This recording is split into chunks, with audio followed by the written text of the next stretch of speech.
Hello everyone, thank you. Sorry for the late start. Thank you for everyone joining Tibetan Buddhist Society of Canberra. We are streaming teachings of Bodhisattva's way of life each Tuesday night for this term. So thank you for joining us. I'll do the normal prayers as you would do, which is to renew our mindfulness of how much safer we are when we turn to Dharma, whether we listen, whether we read, whether we meditate, whether we do anything dharmically, how much saner and safer and better we become. So therefore we acknowledge the Buddha, the enlightened ones, like a gem, and the teachings which shows us so much truth and our friendship with each other who practice this, how much this all means. So we acknowledge that as I recite the refuge prayer. And then also, as a result of having refuge, we have mutual commitment to practice loving kindness as the first and the most important practice with every sentient being, no matter who or about concerning whatever issue. If we do, then we have refuge. And when we do work with each other with loving kindness, we will notice each other's sufferings and problems. And for that we become more, compassionate to each other. We don't judge. We don't become intolerant to each other when we practice compassion. And even more difficult people they are, we have more reason to practice compassion. So we don't pick and choose who we can work, who can't work. If you do, you're not Mahayanist.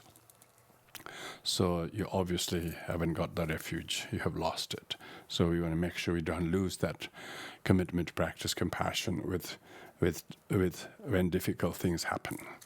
And if we do these two, as one who has refuge, you wouldn't believe how much happier we are. We will have joy. You don't mind whatever. We don't have enmity and grudge in your mind towards others. It means you have joy. You are free from enmity. Your life is good. Then you have joy. Your joy comes from your having that Dharma, might of the Dharma, empowering your goodness and sanity.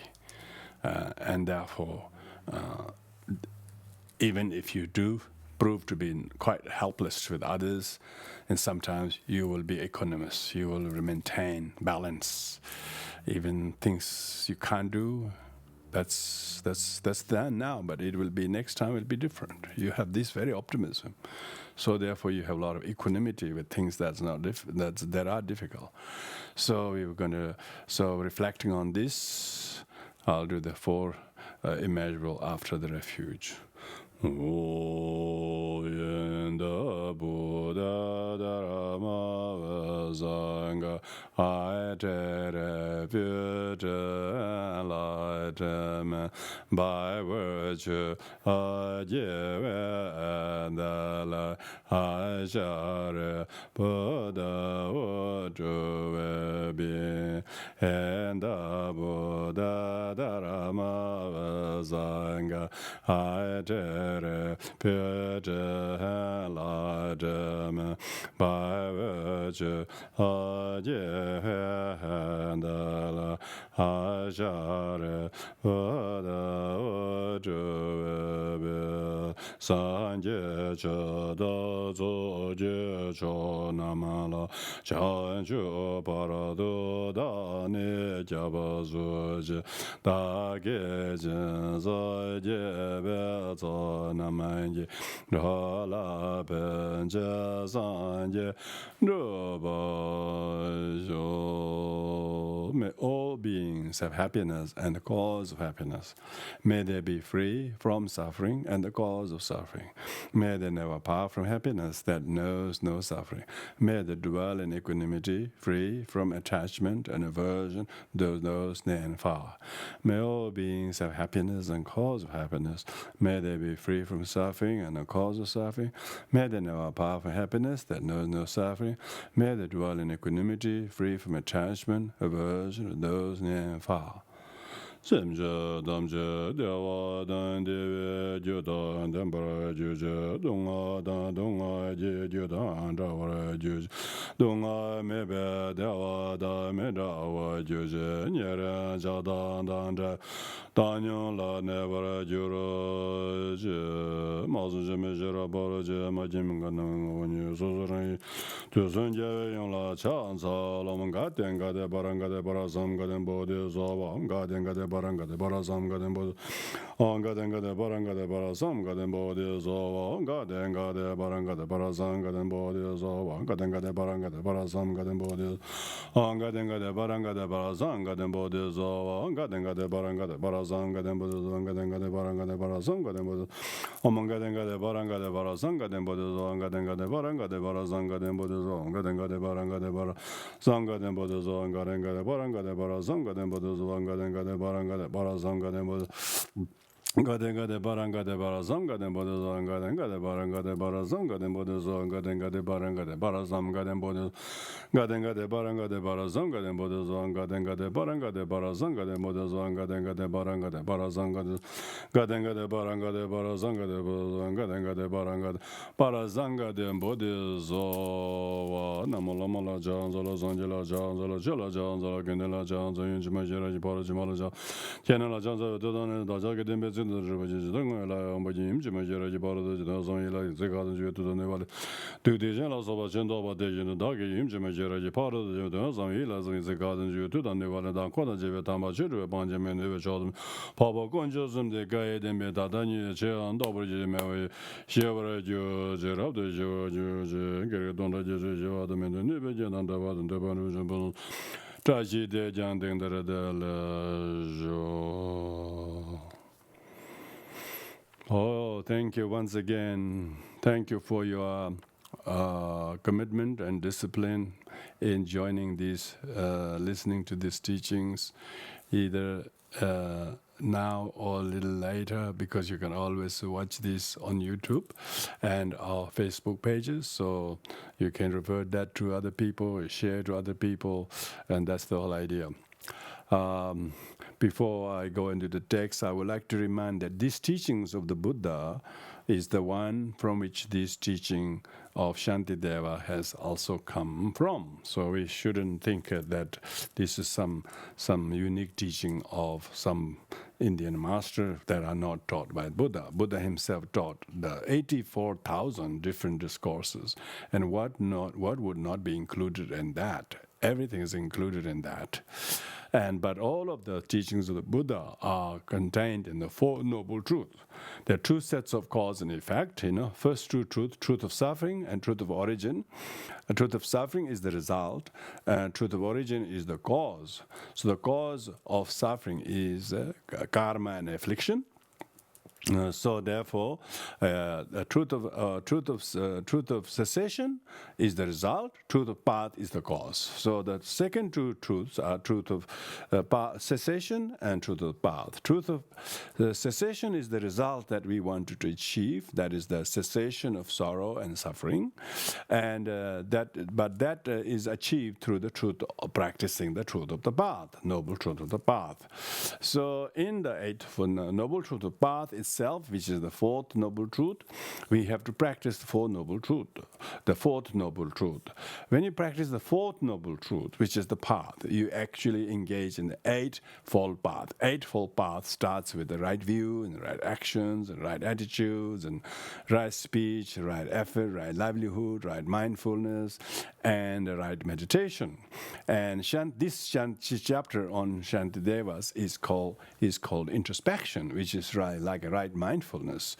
But this mindfulness is mindfulness of guarding our altruism, our attitude that is for the benefit of altruism for the benefit of others.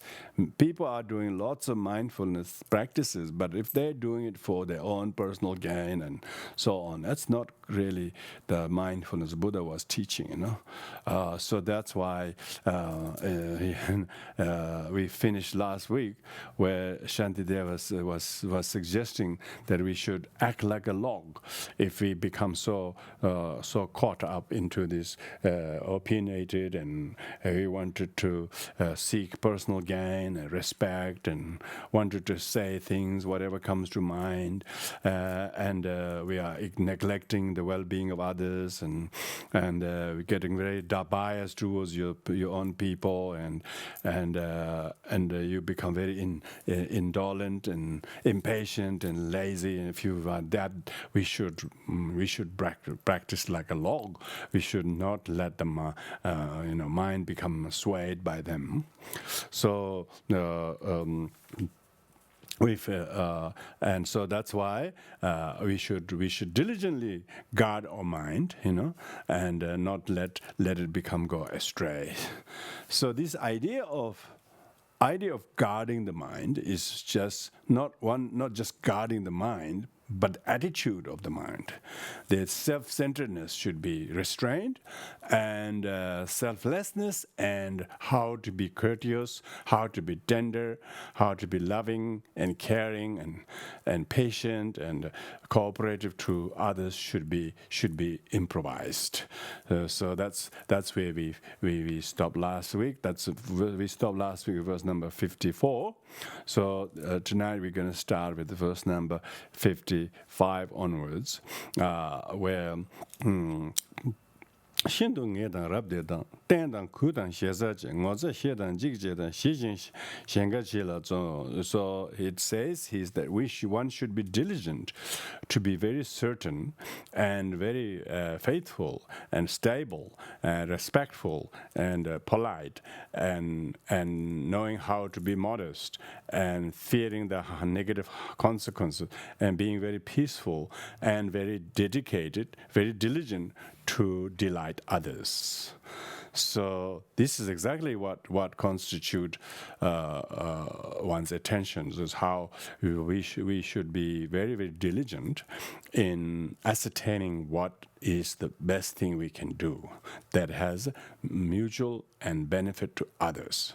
So you should be very, very what we call very, very diligent in putting your effort in getting that, and you are very certain of the good benefit it will come from that. That your cautiousness, your conscientiousness will bring the best out of you, and therefore be stable. Be stable means don't be so easily wavered by immediate circumstances and happenings. Do not let those things to shake your source or shake your root. But you should remain stable, and you should be respectful to others. If you're stable, you will know how to respect someone's sentiments and feelings. If you are respectful of someone's feelings and attitude and so on, then you will be very polite. You're very polite. So you're obviously guarding your mind because you're considerate of other people's feeling. Therefore, you are able to show polite language, use polite bodily gestures, and most importantly, as sincere and pure and honest. When you have respect to someone, deeply concerned of their well-being, you will be careful enough to do what is going to be well received, what is going to be very positive and encouraging for them. Because if you are able to be very courteous to the other person, then you will also fear a shame for yourself if you don't do that. Because if you don't show courtesy to the other person at the time you may not notice. Later on, you will feel embarrassed what you did. So if you can foresee embarrassment to yourself, ngotsa xie in Tibetan, ngotsa means face burn. You can see you're going to burn your face later on, type of thing.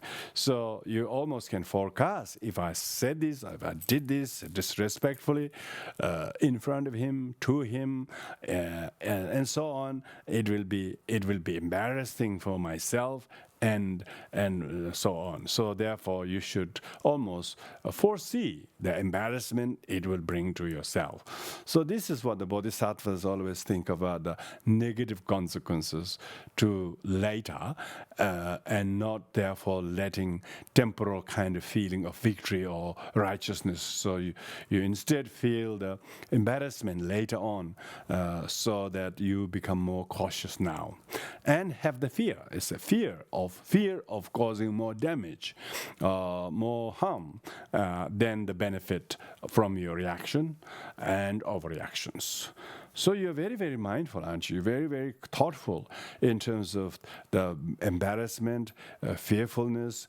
As a result of that, you're skillful in being polite, in terms of being respectful and stable, and having the faith that if you put all your effort in those things, then you will be peaceful. You will do what is the peaceful. Peace should be, you should resort to peace.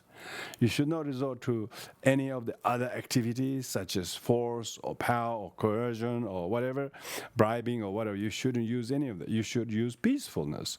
And you should use peaceful with intent to delight others. You know? You're peaceful and you're determined to delight the others. You want to make them happy. You almost can tell what will make them happy. So if you are intent to make someone happy, that is loving kindness. You're actually going to do it in a way that will make them happy. And you don't have to pray to make them happy, but you actually can do them happy. Why? Because if you show courtesy, respect, and their feelings, and what all of those, then it will delight them. When you are really, really diligent to make someone happy, you are not seeking yourself to be temporarily benefited, and then at the expense of others. Which when a person is not mindful, then they just say, they react, and you wouldn't believe how quickly other people, negative people, also join. They become so cooperative in showing disrespect. They become so camaraderie in terms of trying to bring someone down or something like that. So when they have lost the plot, their own mind. But individuals who are able to fear all of that, who doesn't want to waste his energy in that, he knows later on he himself will be embarrassed that he joined the mob or something like that. So therefore he wanted to control his neurosis, control his emotions, and therefore bring some kind of emotional change in your mind, and you're more bent on trying to delight others, even if you have to bear the hardships now. So that is the what you call Bodhisattva is really guarding his mind, because he's bringing the better side of himself and not being easily sort of vulnerable to difficulties out there. So that's verse number 55. 56 goes to say, Pensu mintun chibayan doba namgi migyoshin. Nyomu kewen dedane semde chunyam zenden tang. He says, let us not be downcast by the warring ones, meaning so we shouldn't be disturbed or distracted by the conflict, by the disagreement. So you should instead you shouldn't be saddened or depressed by the slight disharmony that exists, and you are not kind of saddened by them, and because of that you do not let negative emotions arise in you, and therefore one should think, if I out of loving kindness, instead of the conflict and emotions taking you over, let me understand them and treat them lovingly. So actually you have an amazing choice. I will not go into this direction. I will instead do this. Even if there's a little bit of disagreement, you don't get saddened by that. Don't say, I'm disappointed with you, or I object to you, or things like that. People a person who's loving and who's conscientious conscious, even though there's a little bit of discord, a little bit of disagreement, he doesn't say, I disagree, I object. He doesn't say that. He says, even though I don't agree with it, how can I make sure that this doesn't instigate my own weaknesses? And I should not let myself to lost to this mind, but I should still show tenderness and loving kindness to the other.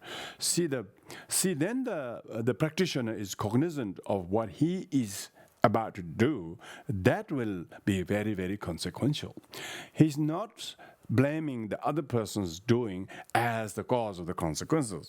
He is seeing himself, what can I do that it doesn't produce negative consequences, even though there is a slight kind of a disagreement and different point of view. How can I come it round so that out of loving kind and care, you can therefore transform the situation in a very skillfully. And so, because the people who are overwhelmed by the emotions and the kind of discord, and they don't know how to find a space in. But those who lose the mind to these emotions are exactly where they find themselves.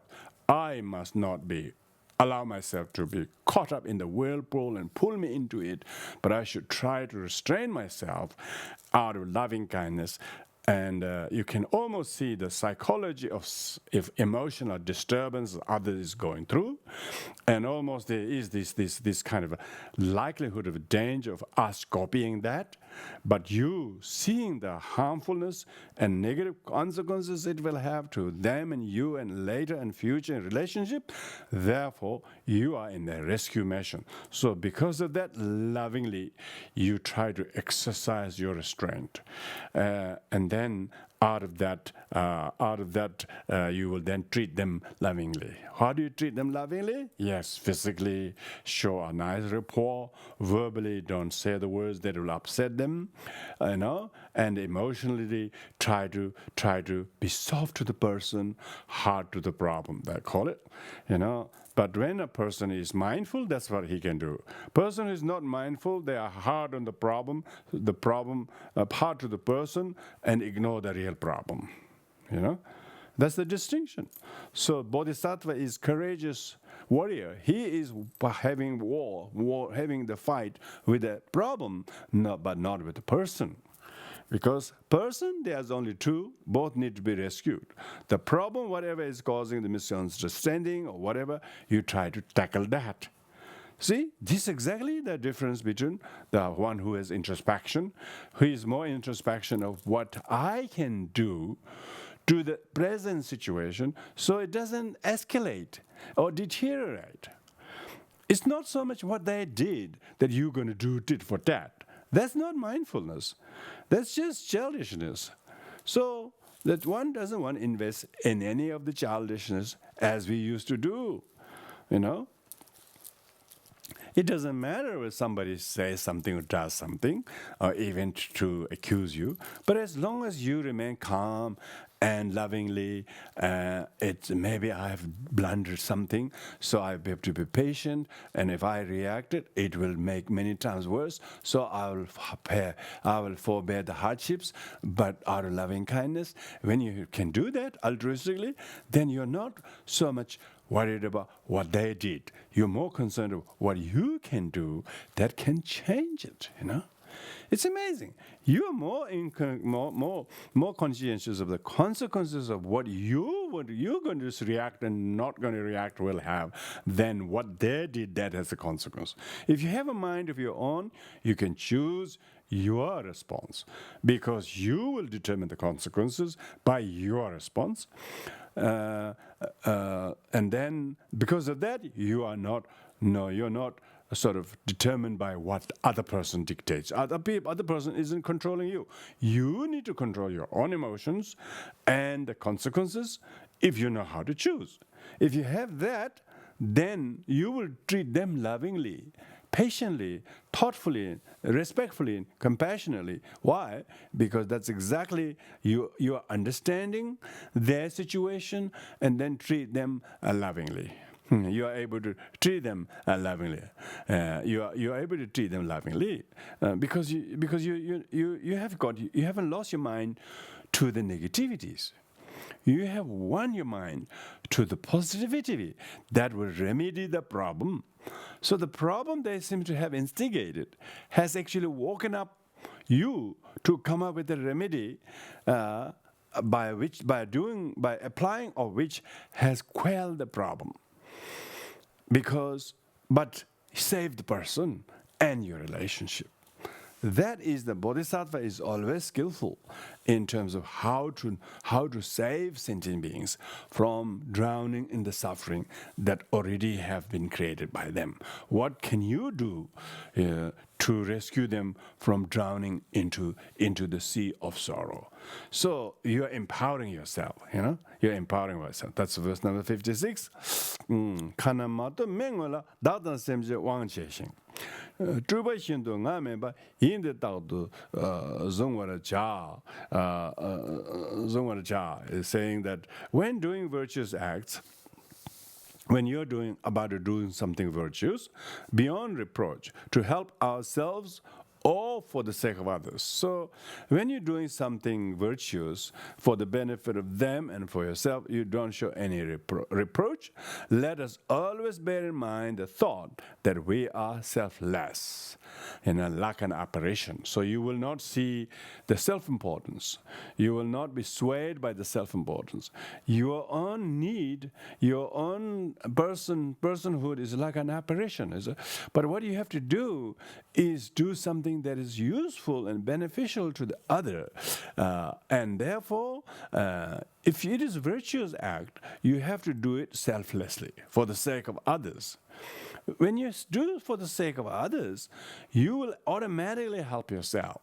So it's a really, really intelligent way to help them and help yourself as well. When you help others, you will be even more helped efficaciously than you would to think yourself. Instead of saying America first, but if you think of everyone first, then America will be naturally respected. Likewise, if you think of the other person's well-being first, and then your own well-being will only be rewarded as a result of doing that. And so you actually have more delight in helping others than for yourself. You will later feel very guilty if you did just that. Whereas you don't have any sense of guilty, but it's an honor for being able to do something for the sake of others, and then you have real, what you call, guarded your altruism. Your altruism hasn't been slipped away because you have been able to act selflessly, and as a result of that, it has empowered you to do what is to the best of which has best of consequences. Even if you have made some mistakes and upset other person, by virtue of you doing this well, it will heal and the wound. It will make them also feel less reproaching towards yourself, because they will remember you not retaliating, they will remember you not negatively condescending them or putting them on the spot. They will remember you doing something to allay all of that. So karmically, the consequences are very well considered. One who is guarding his mind does not seek these kind of shallow victories. He's actually wanted to deep victories. Deep victory is when you can conquer your own emotion, your own selfishness.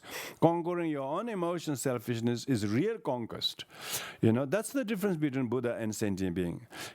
Buddha always think of the well-being of others, and therefore they conquer the demon. We only think of ourselves. We are still languishing in samsara because we didn't conquer anything, because we are completely wallowed in our selfishness. So now, in order to make a big change with that, one will starting to make mind how to change that. Rinshi learn talwe chok thoba yang dang yang samne sem de tawu rabda miyo sungwara ja. The verse number 58 says, this supreme treasure of human life, this very precious human rebirth, you should identify this very precious human rebirth you have finally obtained this after a long wait. Most people have not been able to find human rebirth. They have found as animals or hungry ghosts, or even as a human being. They're born in barbarous countries or land. They have no inclination to practice Dharma. They're completely decadent, materialistic, and very selfish, and engaging in all sorts of things that are really harmful to their body and wealth and so on. So the person who has got this precious human rebirth is a long-awaited rebirth, and therefore, and now at last one has attained. You should think, after all of those lives, I finally attained this precious human rebirth. You should discover how precious life this is, and likelihood of us gaining another opportunity to find a rebirth like this as a human with faith in the triple gem, where there is Dharma, where there is practice, where you have no kind of control or no kind of obstacles from outside, but you're happily able to follow. These are not going to happen. If you're born in a different place, a different family, who knows? You may never be able to meet the Dharma.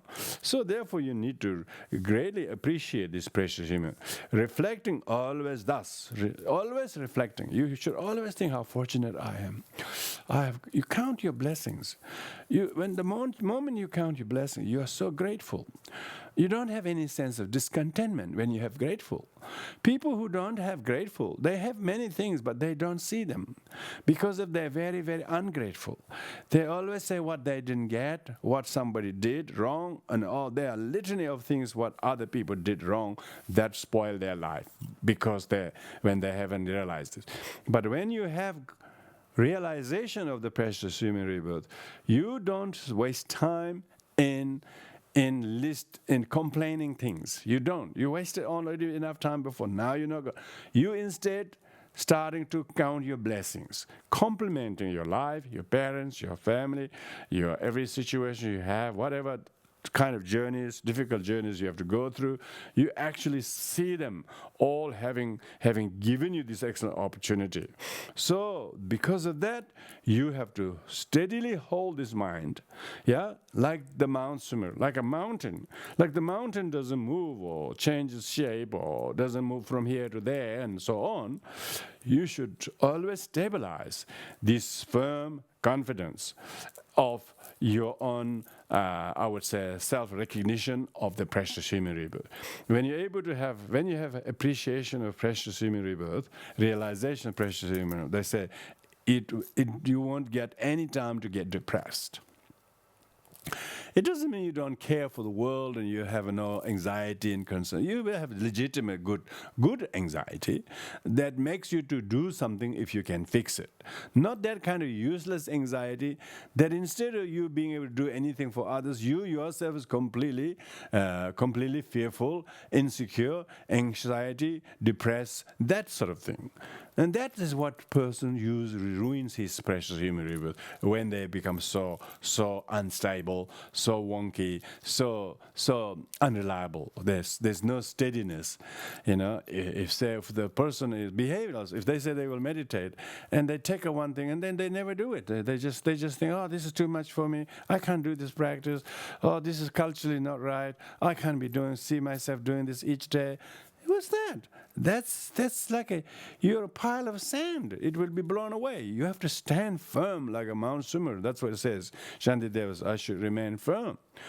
So one should have that kind of a maturity and a growth that even after 10 years, 5 years, 20 years, you are keeping your commitment and your goodness and your faith in the triple gem, believe in the law of karma, and appreciation of your precious human rebirth, and you can repeatedly revalidate these teachings and not as if after a few months or few years you lose interest and you want to go somewhere, you want to change a color, or you want to.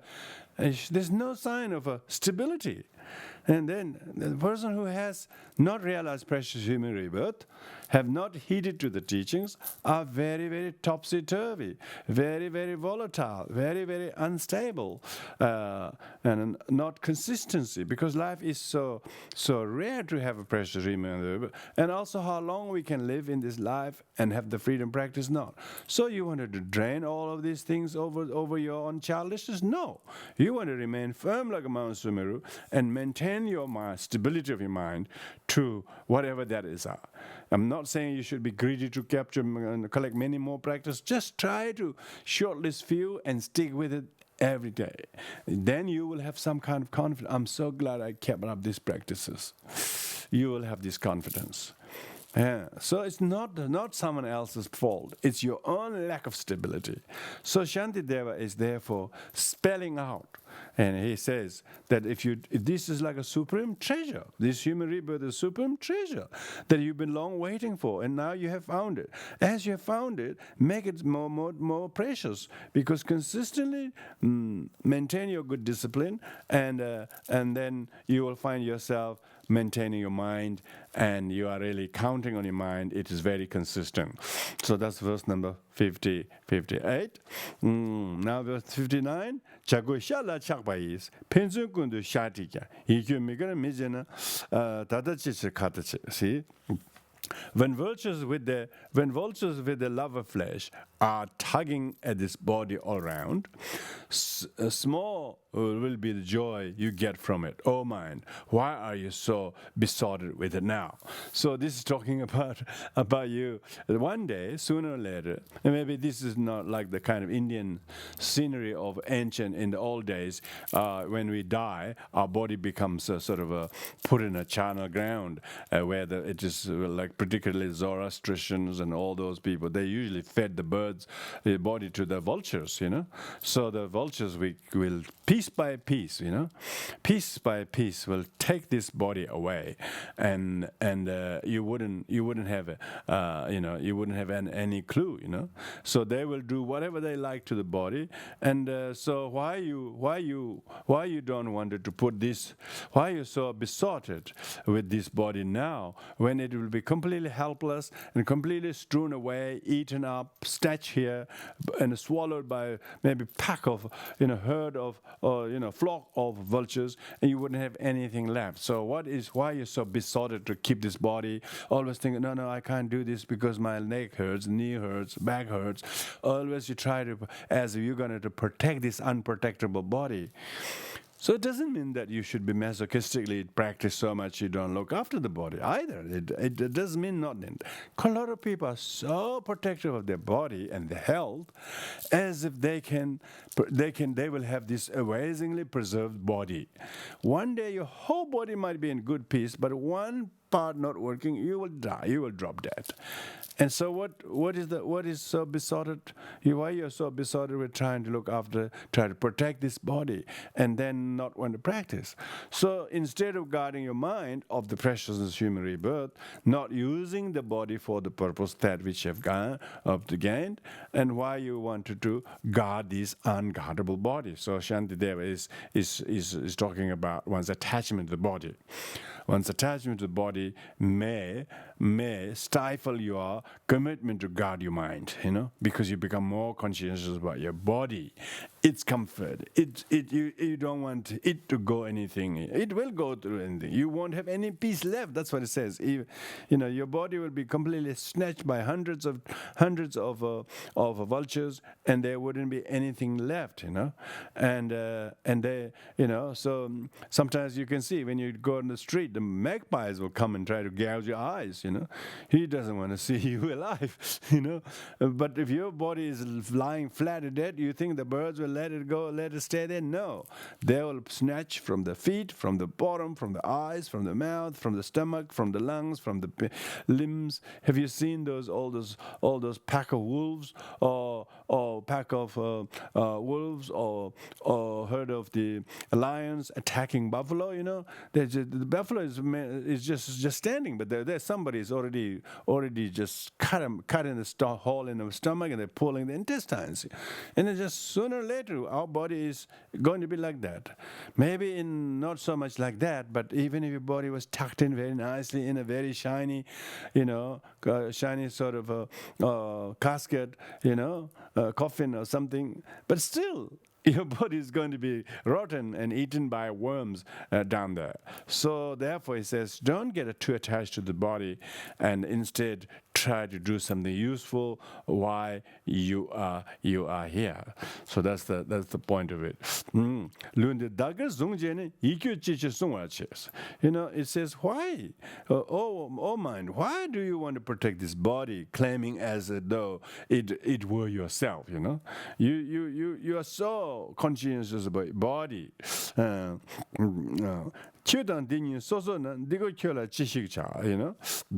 You and the body are each a separate entity. However, it can be of use to you. So why you're so dedicated and so indulging into this body, and then when this body is completely something separate from you. So this is unguardable. You cannot guard this body. You will see your body become completely helpless and die. And so therefore, do not develop this kind of a huge attachment to the body. So that is, of course, it doesn't mean when we die, but even when we're alive, we shouldn't be too obsessed with the body all the time. So that's why it says mindfulness of the altruistic mind thinks not of the body and me and now. Instead, think of the mind and benefit other and future. So that's the mindfulness, is that you're really guarding not so much of the body. It doesn't mean you should ignore and neglect either. That's not the case. When you're mindful of the body, you use it as a vehicle that is to drive or ferry, and you don't leave it stranded on the beach for the boat you have. It is to be utilized for the purpose for which you have a complaint. So therefore, while you're protective of the body, while restraining yourself during the practice. So Shantideva is basically pushing what do you think this body? This body is like a hired vehicle. So therefore, put this to good use, and instead of being besotted with its possessiveness. So do not become too possessive about the body, and that you can't. Why you want to guard this unguardable body? So then he goes to say,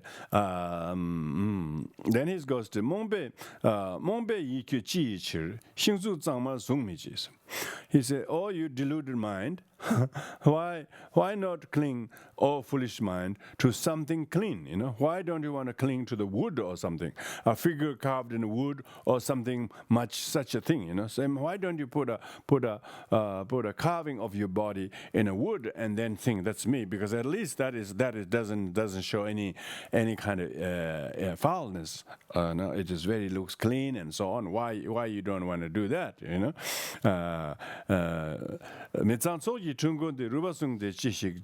Means why do you protect and guard this unclean engine for the making of impurity? Because body is a machine that produces impurity. Everything that you touch the body, whether it's clean silk or beautiful new dress or jacket or suit, you put on, as soon as you put in the body, it has become impure. As soon as delicious food is put in mouth, it has all gone impure. Or whatever it is. So the body is like a machine. It's a machine of impurity. Why are you so attached to this unclean engine? And why is your priority so that try to guard this impure machine?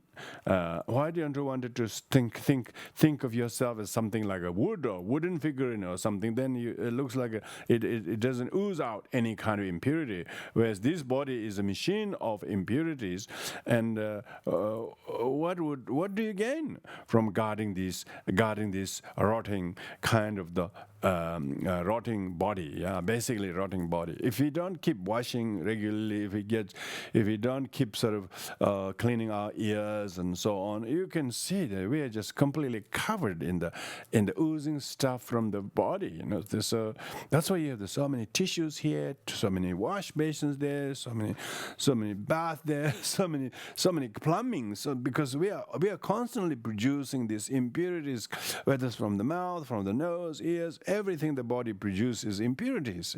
Yet you're so attached to this. So he says, first of all, with your mind's imagination, shed the covering of the skin. So means peel the skins mentally. Peel your body from starting with the skin. And try to slowly remove the skins. Try to unpeel yourself.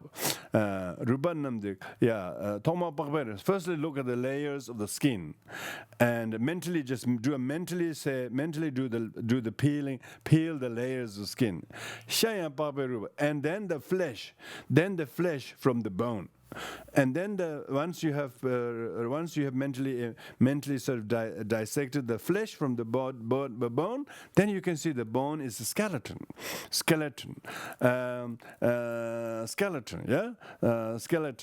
And with the blade of wisdom. So you use your wisdom as a blade, or blade to carve the meat away, so as to see what's beneath the meat. There's only the bone frame of skeleton, and they are only plastered together by flesh and tendons holding together. Otherwise, there isn't anything substantial to oneself. Now, this is like in traditional texts they talk about mindfulness body. That's what your body is. Yeah? If you really look at the body, that's what the body is constituted. Body is made out of layers of skin and the flesh, fat, tendons, and kind of ligaments, and all of that.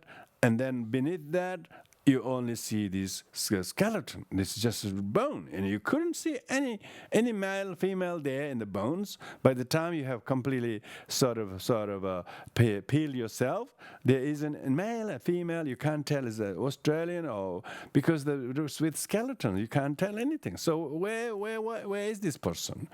So when you do this, you become very conversant in biologically what this self is labeled to. It's only labeled to this machine of impurities, machine of foulness, combined together, plastered together, bound by skin and wrapped by skin. Otherwise, they're all oozing everywhere. The body hasn't got anything substantial, meaningful, strong, anything that can stay itself very strong. Rubanam ye chene kanke pardo tajin. Dela ningba jin ni dagdo jabse. Rubanam ye chene means when you have divided all the bones from the joints from the upper arm and lower arm and the thigh and the shin bone. So these are 8 bones. By the time you have just separated the flesh, then there's the bones. And when you have divided up the bones and identify each of them and search right down amid the very marrow, and then go into the bones and break the bones. What's in the bones is marrows. You should look and ask the question, where is the thingness to be found? So try to find where is this so-called I or self that is inside the body. Where is it? Where is it? Not in the marrows, not in the joints, not in the flesh, not in the lung, not in the livers. You couldn't find anywhere the so-called thing, that the so-called I. And this kind of a meditative mental dissection of the body People who study anatomy and medical students, whether they're nurse or any kind of health studies as doctors, of course, they do that all the time. And when they look in the body, they find all these different pieces of the flesh, different pieces of tendons, different pieces of bones. They all have different names, but the thing inside that you thought was I or me, it could not be found. They could not be found. Even should you put so much effort in searching for it, if you fail to find anything essential, meaning anything substantial, what can you find in there? You can't find I there, you can't find me there, you can't find Australian there, you can't find anything there. Why on earth you are still yet attached, as if you're acting as you're attached to it? Why you are still so attached and guarding this body? Now this is, of course, Shantideva, as a Buddhist meditator, very professional Buddhist meditator, he constantly looking and meditating and find no self. And by the time he dissect the body and separate the body, peel the body, and you go through the whole thing, he could not find. He says, why you're still wanting to guard this as yourself and are getting attached to it? So this is verse number 65. 65 saying, it's filth you cannot eat. It says all those body that you can find, you can't drink any of these. Its blood likewise is not for you to drink. If the body is not something you can eat, or the blood isn't something you can drink. Yeah,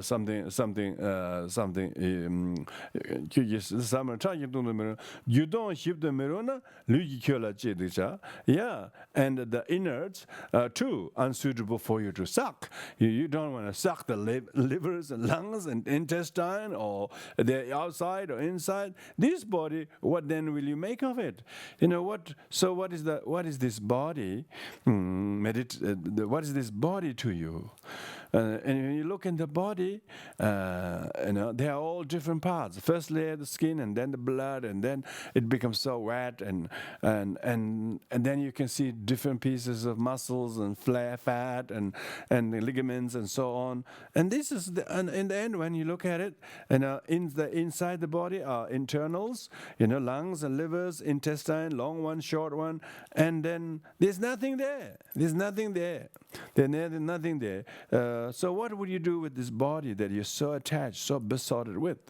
So this is of course this doesn't mean you should punish your body or anything like that. It's just a good way to meditate how much is nothing there that is substantially worthy of thinking that is you.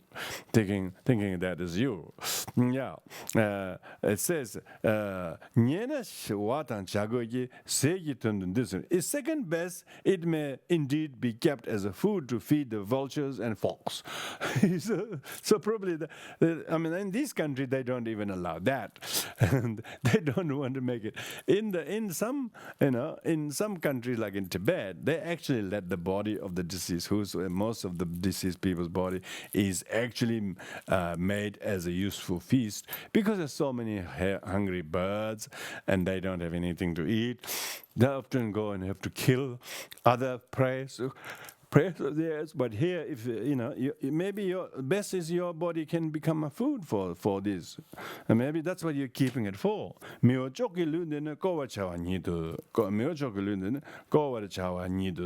is that the value of this human form lies only in the way that it is used. So, if it can only be used to feed the birds when you die, then what is the use of this body when you're not dead?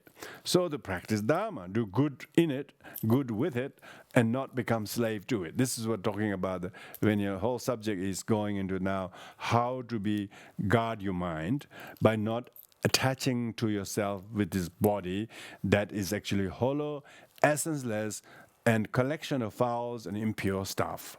And this is This is not the teaching talk about. If you study anatomy, all the nurses and doctors, you can see they have to wear so many gloves, and they have to wear sheets, and they're basically putting a goggle, and they don't want to breathe, and they can barely look at you, because why? You're completely, body of filth. You wouldn't believe what's inside the internal, what is inside the. All the food we ate becomes such a mess. So your body is actually body of food stuff that we ate. It's food stuff that's going down through the downpipe, and slowly how the food that you ate becomes some blood, and then it becomes various other nutrients in the body, like when does they become fat, when do they become blood, and the rest of the food has become waste. And we are constantly defecating, constantly urinating, constantly going to the bathroom, constantly sort of cleaning ourselves, because that's what the body is. The body is a machine. Body is just like a walking sewer, really.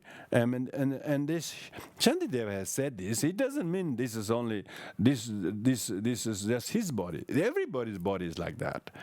So it's good to not get too attached to this body, because that's what exactly is. You're telling the facts. When you know body is made out of what all these things are. Only when it's wrapped up with clothes and wrapped up with skins, and then we put on some clothes and we put some cosmetics or lipsticks or we may look a little bit different, but otherwise back inside is all same. Inside is all same. The reason for this is many. When you become so unattached to your body, you become more mindful to practice Dharma, and the body becomes utilized as a vehicle to serve others. Otherwise, the body becomes like a master that enslaves you, as if you're going to have this body for long. Your body is not going to last long. It's wearing and tearing, and particularly it has many signs that it's not holding together.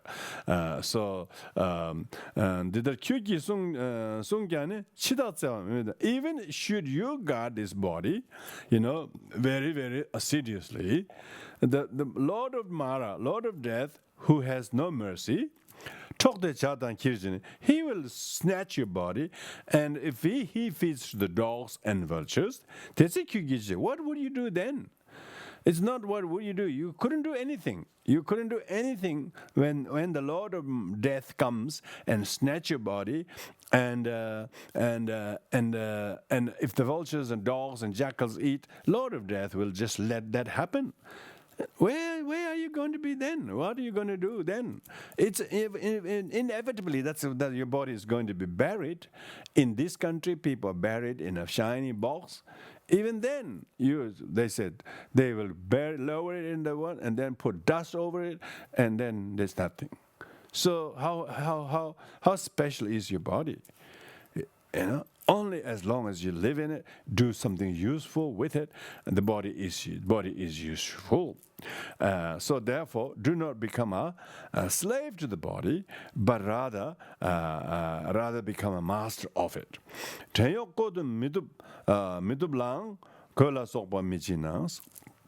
He says, those people who will not do work for you, you would not give uniform or work clothes to them. You wouldn't give, he doesn't work for me, I don't want to give this to him.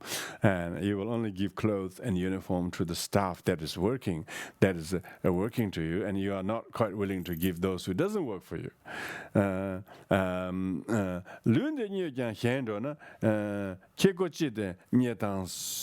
So, is it?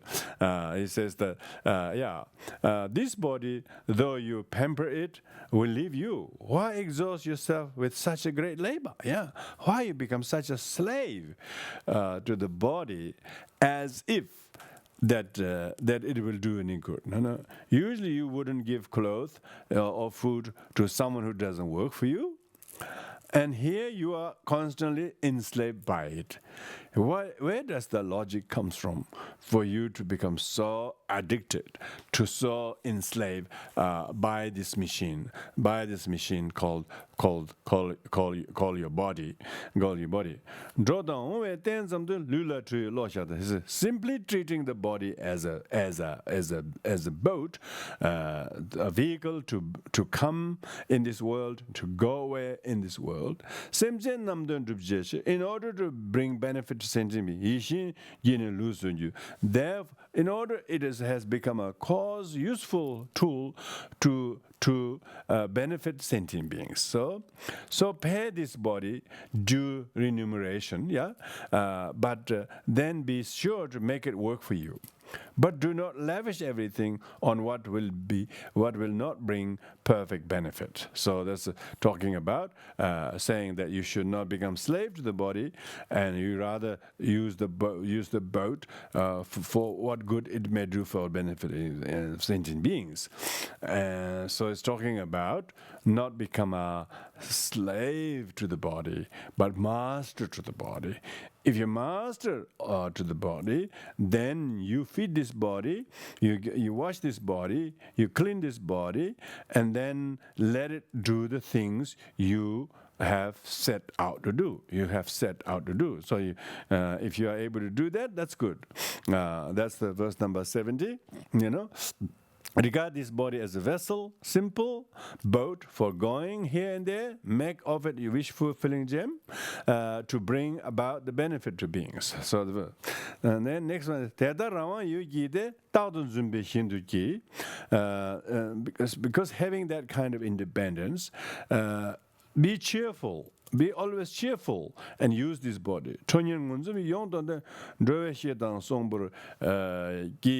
It says, thus put on a very ever smiling countenance, and rid yourself of scowling and wrathful frowns, and be true and honest friend to all. So it means let yourself become useful, benefit to others, and be useful.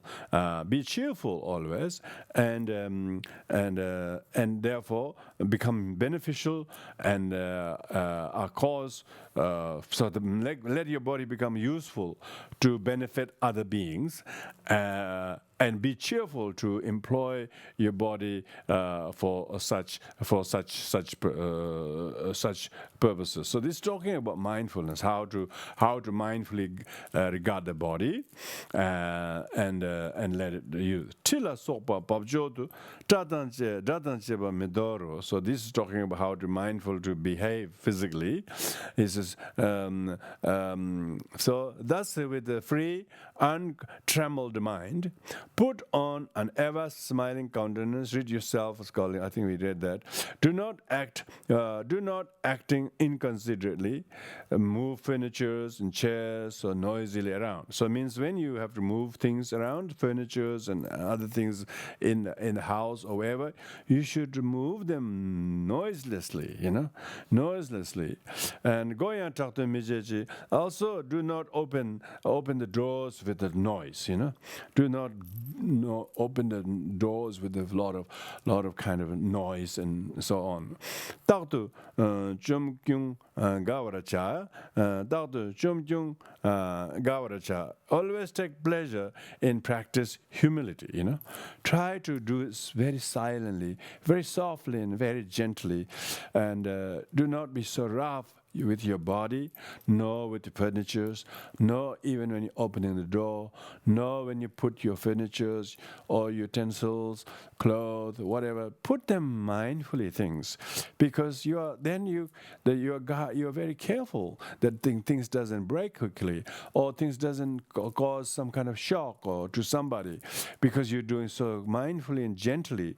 So the gentleness and mindfulness with which you are trying to do will indicate how thoughtful you are, because your way of doing may upset somebody, disturb somebody, and because of that you are having some say what to do with your body actually makes yourself behaviorally to be very considerate, very mindful, very thoughtful, and very noiselessly.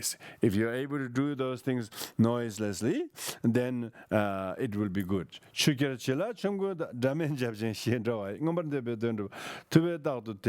Verse number 73 says, herons, cats, and burglars go silently and carefully. So here the Buddha says, he says that you can actually walk like those people, the burglars and cats, and go silent and carefully. This is how they gain what they intend, It's like that, thieves are going slowly so that they can achieve what they want to do noiselessly. You too mindfully go like this so that you don't cause any noise or upset or disturbance to others. The one who practices this path behave likewise. And you wouldn't believe some people are really quiet. You wouldn't know they just came in or they went or of course sometimes they need to say I'm going or whatever. But if they don't need to say, they did so mindfully, and that's exactly what mindful is. They're very, very thoughtful. Because here it says, Shantideva says, act like the cat, act like the burglars. Not necessarily doesn't mean you should steal like burglars. Doesn't mean it means that just like the burglars wanted to achieve what he does noiselessly, likewise you should steal the goodness out of yourself by doing mindfully so that your noisy or your rash way of doing is curtailed. And you actually have some degree of self-awareness, what needs to be done. You do not necessarily get things done by noisily, but do something mindfully, peacefully, noiselessly. And that means the person is actually able to see how much is a noise and how much is a disturbance and how much is completely unacceptable to himself. When he's able to do that, then the mind is now being trained. Mind is now being trained. Means you are skillful. You are skillful in order to encourage others. You encourage others. You encourage others. And you are able to use very skillful language. You're able to speak the excellent language.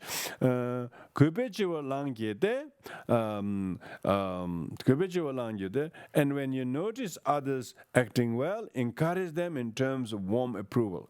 If somebody did something kindly, mindfully, you should acknowledge them. You should honor them. And you should show gratitude. You should acknowledge them in a very skillful way. Because people will need to be acknowledged, and because you are so thoughtful in terms of how to honor them on top of your crown, and then you will be very, very like a disciple, like to everyone. You will be very, very courteous. You will be very respectful. You will be very thoughtful. If you are thoughtful to others and give acknowledgement, encouragement to others, and acknowledge what people did, and you're able to encourage them to do by yourself, setting an example, so to speak, because you're able to do that, you are learning so much. And you're also helping others to learn so much through your meticulous care and thoughtfulness. Thoughtfulness. Lekbara me ba thamche la gawara sungje jobracha sonam che ba tonye na tobe lekbara gawa ke 75.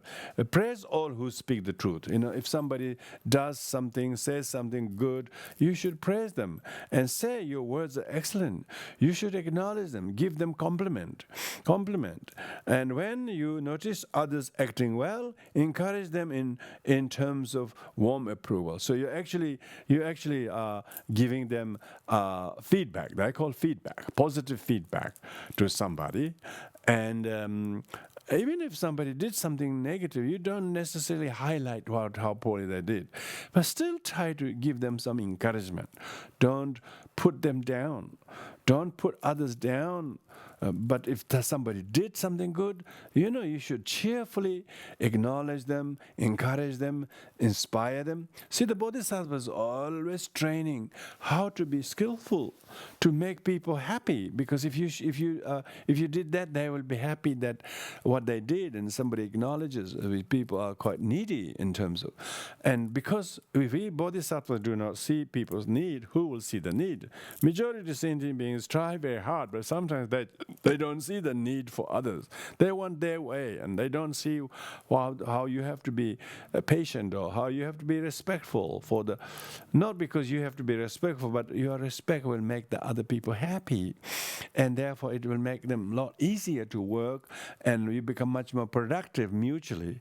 So therefore, the person who is able to be mindful, who guard the mind, is able to dish or do something that is mutually beneficial. And it doesn't come at anyone's expenses. When you are very, very mindful and thoughtful, you don't have to feel, I didn't want to do this, but I have to do it. Not be feeling resentful or obligatory things. If I don't do this, they will say bad of me, and I suppose I do. But deep down, you really don't want to do it. That's what caused the stress. Most people's stress comes from this unwillingness, uncooperativeness. They're doing because they have some hidden agenda, not because they really want to do it as a gift, as a pleasure, and so that's what it's very good to rejoice when you are not doing something that what other people are doing. It doesn't mean you have to be the only one who's do everything. It's like let somebody do something, and give them empowerment, empower them to do that, and encourage them to do it, and that way you're actually empowering others. And it doesn't have to be you to be doing it. It could be them to do it, and you could draw just as much as joy and gratitude and upliftment, because you are able to give such a great acknowledgement, encouragement to others. So a bodhisattva doesn't do so much himself at his expenses. Bodhisattva is very, very win-win situation. One who is able to do that, it empowers the other. It empowers the other, and as a result of that, when somebody does something, your warm approval makes them feel wanting to do again next time, because they were so encouraged, because you were very, very skillful to encourage them to do those. So you can see the Shantideva is always talking about how can we be useful, how can we be helpful, cause of someone's encouragement and gratitude and inspiration. How do you inspire other people? If you give approval, if you acknowledge them, then it inspires them to do again, and also really acknowledge them. And being able to acknowledge some people's good deeds is very good, because most people need a bit of that. If you are a very, very, very well advanced practitioner, you're not seeking compliment, and you don't really need it, because your intention is so good. You don't really need it. But the majority of sentient beings are not like that. They are avid beginners, and for them to be acknowledged, it gives them encouragement. So that's why bodhisattvas have to be very thoughtful in terms of giving a warm approval, encouragement, inspiration, and also it inspires other people. If he can do such things, I too can do, because they can see how much good he did, even though with a relatively small effort, but how much people appreciate it, and then it inspires other people to emulate. And when you do that, it doesn't become cause of competitiveness or cause of jealousy, cause of inspiration, cause of encouragement when that happens. So that's why Bodhisattva is is more, not only more conscientious what he does, but what his skillfulness doing will inspire and motivate others. So he's not doing just makes himself feel good and look good on the other people's eyes. That's not the purpose. Purpose is that how his agile skillfulness is going to empower somebody and bring the goodness out of those people which need to be encouraged by somehow. Not everybody is very good at encouraging other people to do, but Bodhisattva, he deliberately do that in order to make them successful and able to realize and discover that they too can do that. Quite a lot of people are putting a lot of questions and doubt whether they can or not. And particularly if other people are condescending and very discouraging, negative, then it makes them feel not being inspired or not being acknowledged, not being respected, not being sort of acknowledged for what they do. So because Bodhisattva is such a agile skillfulness in their mind and what other people may think, they sort of almost can read people's mind. If I did this way, it would be much better, even though I want to do it this way, but it will not go very well. So he knows how to adapt his own way of doing things, or what he says, when he says, where he says.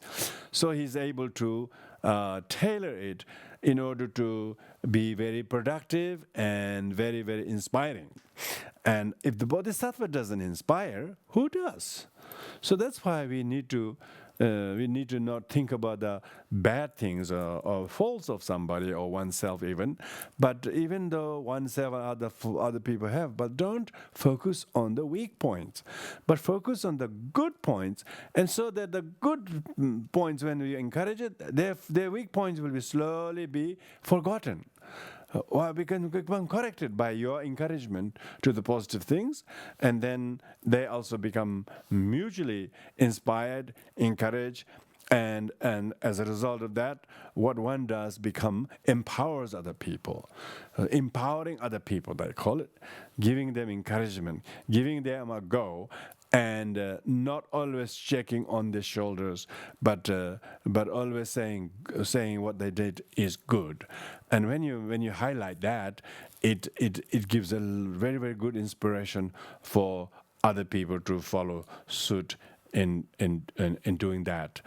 And this could be particularly very important with parents or people who have some responsibility with family members or young ones or others who are needing your guidance.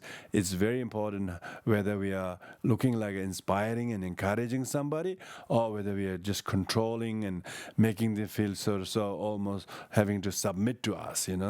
That is not going to empower them. That's going to make them feel resentful, and they don't want to do it because they feel too much controlled.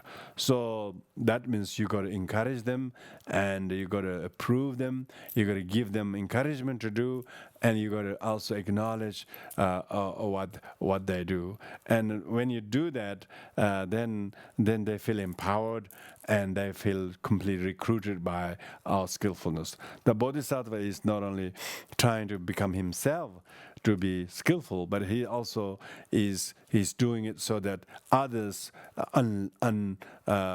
power or skill is also sharpened by the exposure to your skillful dispensation of empowering, benefiting others, and so this become Bodhisattva's what you call guarding his mind in terms of what he does, how he encourages, how little he belittles other people.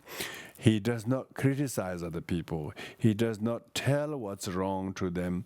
If you have to correct them, you correct them discreetly, but don't don't make them feel hurt by talking about their mistake to everyone. The Bodhisattva's intention is not hurt or make people ashamed.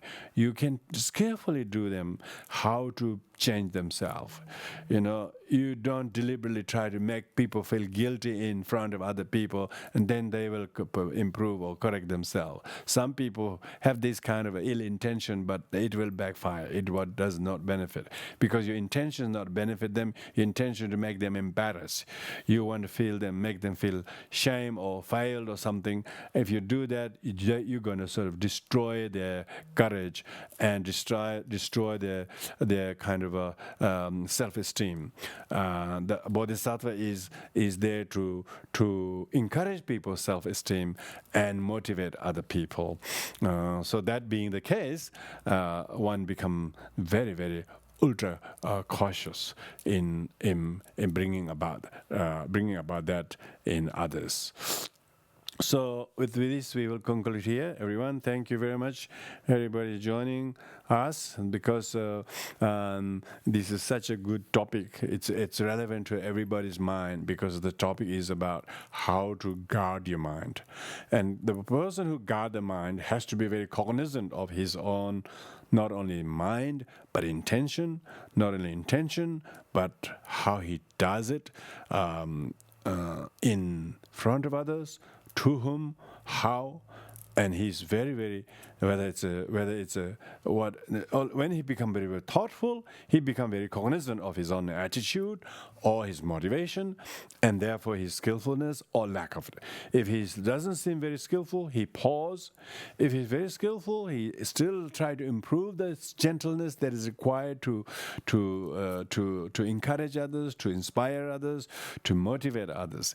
He's not interested at all to highlight someone's mistake, to make him feel bad, make him feel that he's failed somebody, or make him that he's like that. I mean, who wanted to know that? Your purpose is not try to point who's wrong and who's not wrong. As if you have no flaws of your own. In these people who are very, very intolerant of other people's faults, they act as if they have no fault at all. It's not Bodhisattva. Bodhisattva will admit their fault. Bodhisattva will apologize their fault, even if they haven't done anything that knows they have. They still will apologize for the sake of easing the tension and the mind in the negative mind in the others. Bodhisattva always takes responsibility for any hurts and pains, even if it's not entirely his. He knows that. He's far more educated than ordinary people. He knows everything is interdependent. But yet Bodhisattva says, oh, it's all my fault. He does that in order to give some space for others, not because he's entirely wrong. Of course, then it is Buddhist philosophy says nothing is independently wrong from its own side. So it's only relative to something. So if you took on the blame, which the teaching says the Bodhisattva should do, you do it in order to encourage other people to do the same. Because of their goodwill, they don't want you to be affected by that, so you take some blame, which is Bodhisattvas always do that. Not only take their own responsibility, in order that other person is not punished or not punished very badly, you take some blames because you rather have the problem sharpen on you than onto others. Why? Because Bodhisattva don't want anybody suffer. And he rather suffer instead.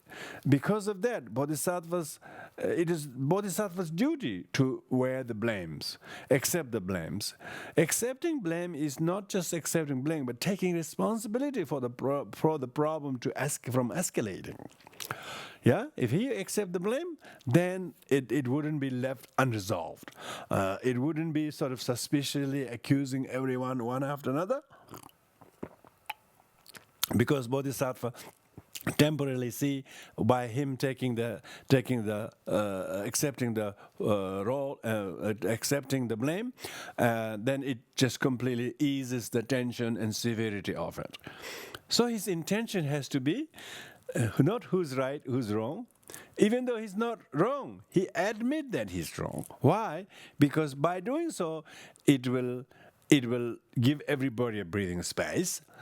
In the meantime, in the long term, nobody's action can be suffered by others anyway. So the Bodhisattva doesn't have to suffer the act he has not committed a result of. So he knows that. Because of that, even if he wear the blame, it will never fall on him. He's not doing that because of that. He's doing that because it's a good training for his mind. He's trying to conquer his ego, which is the hardest thing to conquer, and also give others a breathing space. His motivation was so that you don't get the pressure, you don't get accused, you don't get punished. And why? Because the actual karma will punish everybody anyway.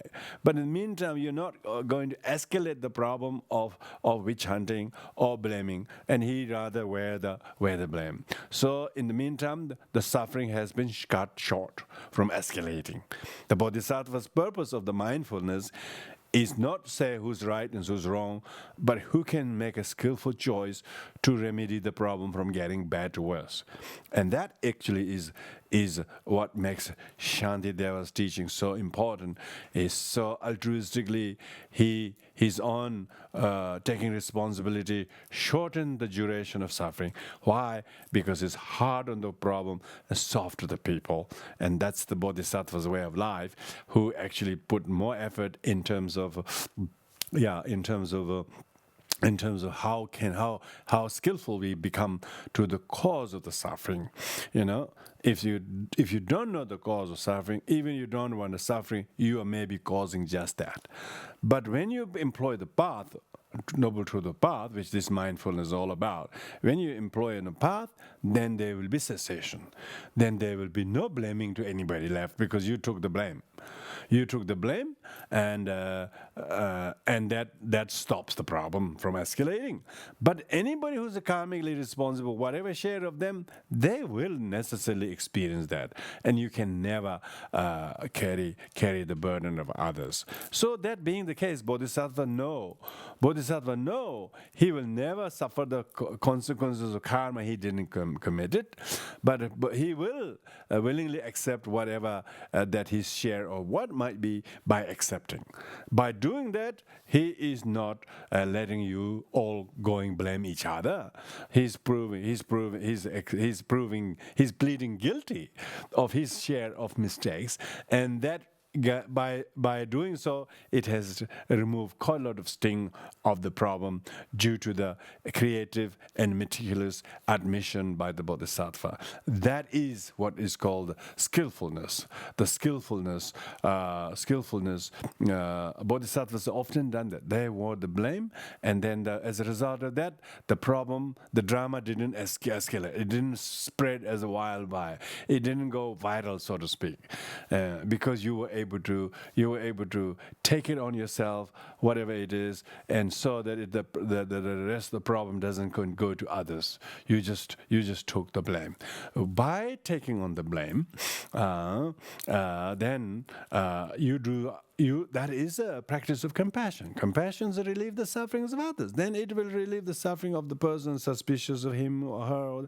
You took the blame, and as a result of you will be responsible for whatever had to do to fix it. Straight away you can put them out of misery, and that is the skillfulness. That is compassion. That is loving kindness as well. And so this is very, very explicit from the reading of these verses. So with this, we'll dedicate and conclude here. Thank you, everyone. So this week is on the Buddha's descending from the heaven falls on Saturday, so everybody is encouraged to do your practices. Particularly due to COVID-19, we can't do much. Also, we have a special teaching with His Holiness Sakya Trinzen, so that's big. Therefore, we can't arrange another one because it's happening in the evening. But please, those of you know, either joining the teachings on Thursday, Friday, Saturday, and Sunday. His Holiness giving the teachings on the concept of bardo, how the bardo is a very important Tibetan Buddhist concept of the situation after death and before new rebirth, as well as various facets of the teachings of the death and dying will be covered. And His Holiness agreed to give 4 nights teaching. Can you believe it? So if you have not joined at all, if you don't know about this, just check on our Zoom, our website, and there is a way how to register. So it's not too late for you to join. Don't let yourself to be constrained by not being able to join for whatever reason. Always tell you want to join, and you will be able to join. Whether if you don't have to be constrained by the fees. If you can't, just say I can't afford. I wanted to join, and then we are our society and committee will allow everyone, because we want more to hear His Holiness teachings to benefit. So that's all we have time for. Thank you very much.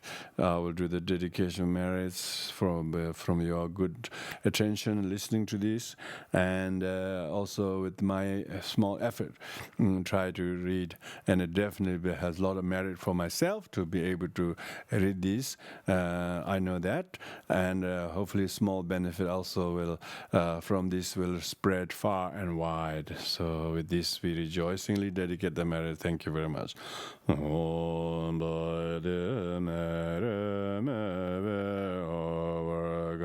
Da deva menzanga homneje me ale bere obirande ojana badare zene herenda mahayana deje wadewa mereda havagre me obe bekanz levels to hoda mahayana deje courage manju jenu asama tabadra de laiwa following all the example I should all the mere Salem Bodhisattva Teba Vedanaya Danza has been Bomayadangri freely without generation.